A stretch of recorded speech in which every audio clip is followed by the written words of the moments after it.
So, Wilma, natatandaan mo ba yung plan natin ng nakaraan? So, simple lang yung gagawin mo.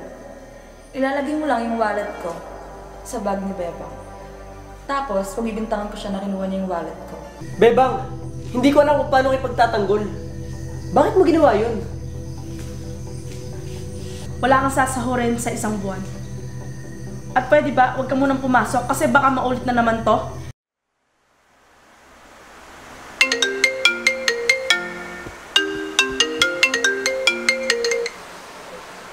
Hello? Hello, Mr. Carlos Miguel. Who's this? I'm the secretary of your father. You need to hear this news right now. What happened? Mr. Carlos, this is emergency. Your father was rushed in the hospital today. We booked you a flight. He needs you right now. You need to come back to America as soon as possible. Mr. Carlos? Mr. Carlos, hello?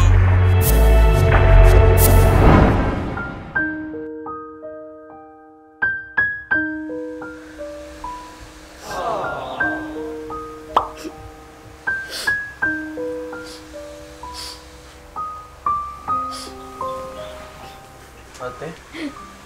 Bakit ka naiyak? Hindi, Toy. Wala to. Alam mo na, pagod, stress lang ako sa trabaho. Ganun ba, ate? Okay lang yan. Simula nga nung nawala sila nanay at tatay, ikaw na umako ng lahat eh. Tapos, ngayon ka pa susuko. Siyempre, kaya ko naman. Hindi ko lang talaga maiwasang maging emosyonal. Alam mo na, tao lang din ako. Napapagod. Ate, alam kong napapagod ka, pero alam kong hindi ka susuko. Siyempre, gagawin ko ang lahat para makaon tayo sa hirap, Tutoy. Yan! Yan yung ate Bebang nakilala ko. Nga pala ate, kulang kasi yung pera na binigay mo eh. Baka daw hindi ako makapag-exam kapag kulang yung bayad. Ganun ba? Sige, gagawin ko ng paraan. Ganun ba ate? O sige, mag-ayos na rin ako ng gamit. Ipasok pa rin kasi ako eh.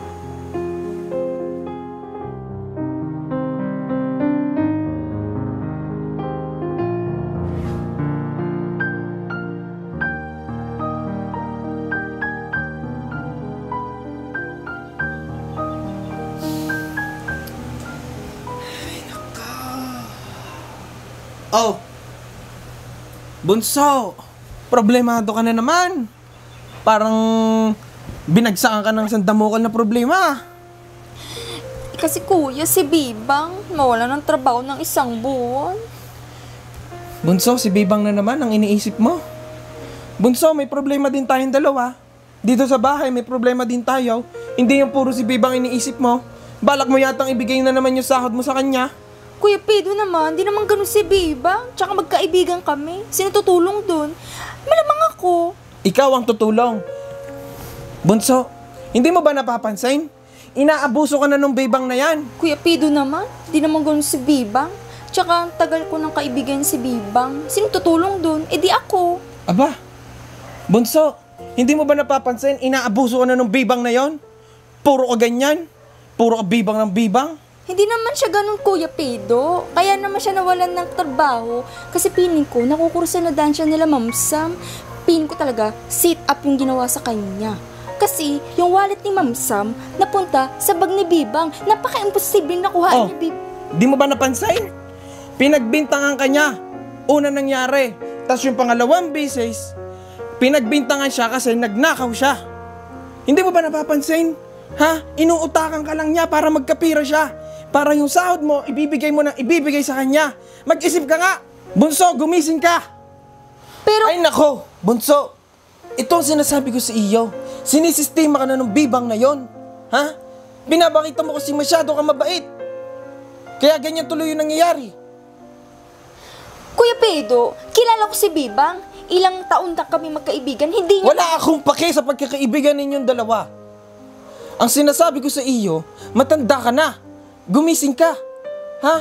Ito, sasabihin ko sa harapan mo. May araw din yan sa aking Bibang na yan. Ha? Tandaan mo to. Yawa ka.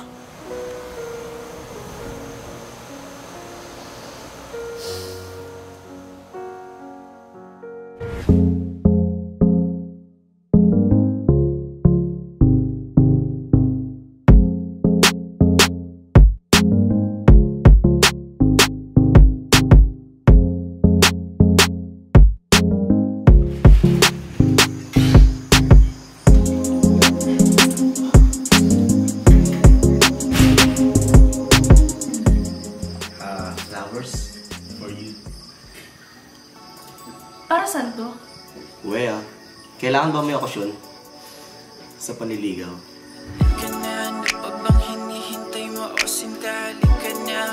Wala naman. Have a seat.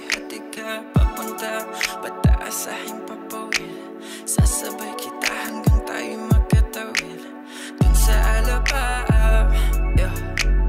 Huwag kang magsasama. Kaya ayun, ako na yung nag-handle ng business ni Dad. Okay, now I see. Kaya ka pala laging masungit. Talaga bang masungit yung first impression mo sa akin? Oo. I remember the first time na sinabihan kita ng hi. Tapos sinabihan mo ako ng get lost. Did I? Oh, I'm sorry. I was dead mad at Carlos that time. Isipin mo naman, sinira niyong dalawa yung debut ko. Well, if it wasn't for that, hindi kita makikilala. Ikaw kasi matagal ko nang kilala eh. I knew it. Ini-stalk mo ako, no? Ew!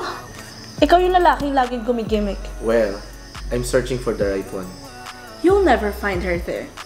You are looking in the wrong place. Paano mo malalaman kung di mo susubukan? Really? You're looking for love sa bar? Do you think may matinong babaeng lalapit sa'yo doon? Or are you just looking for someone to sleep with? Whoa. Don't judge me. Grabe ka naman.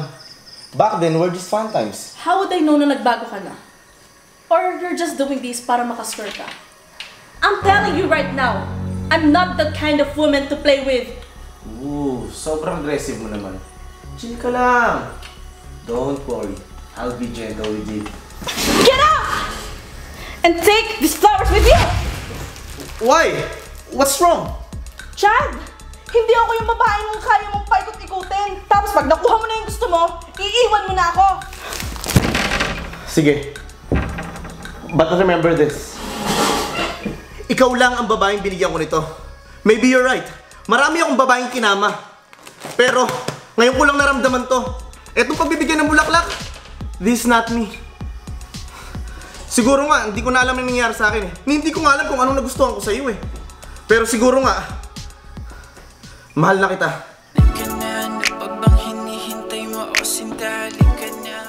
But that is not love. That's lust! Humanap ka ng cheap na babae na magsasatisfy ng needs mo ngayong gabi. Huwag kang magsasama. Di ka bibitinin basta ako nang bahala. Di ka magsisisi basta.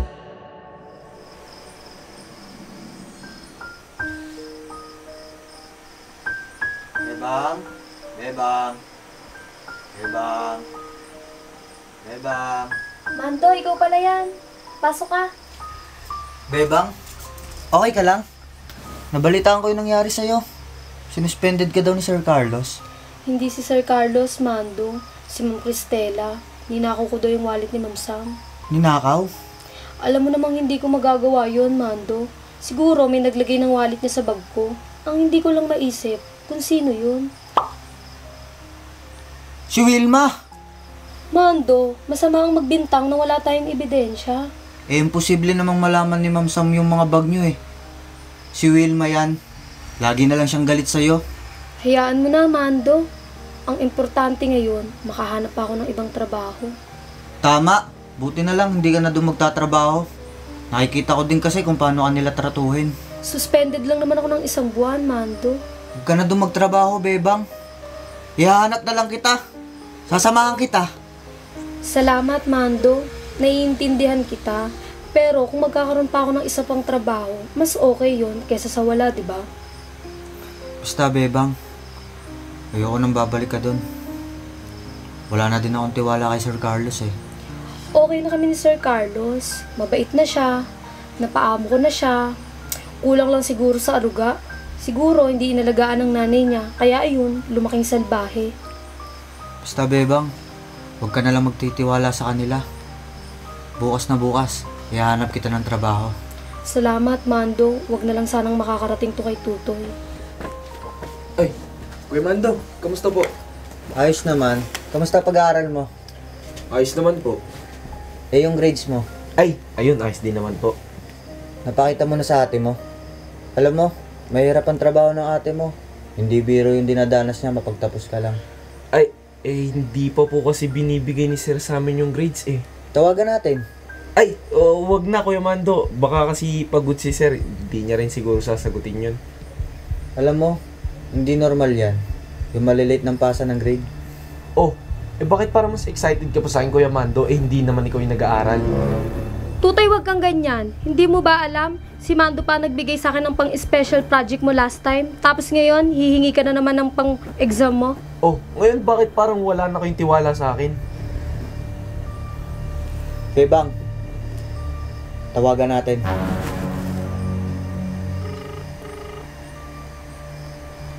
Hello po, sir. Sino to?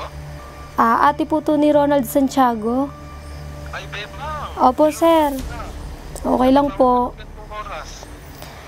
Sir, itatanong ko lang po sana kung kamusta na po yung grades ni Ronald. Ay, Bebang, sad to say, no? Kasi simula nung August 1 pa lang, hindi na siya napasok. So, drop out na siya dito sa school. Lagi siyang absent, hindi siya nakakapagpasa ng mga projects niya. At saka, higit sa lahat, hindi siya nagre-review. Lagi siyang bagsak sa mga exams. So, pasensya na. Hindi niya ba nasabi sa'yo?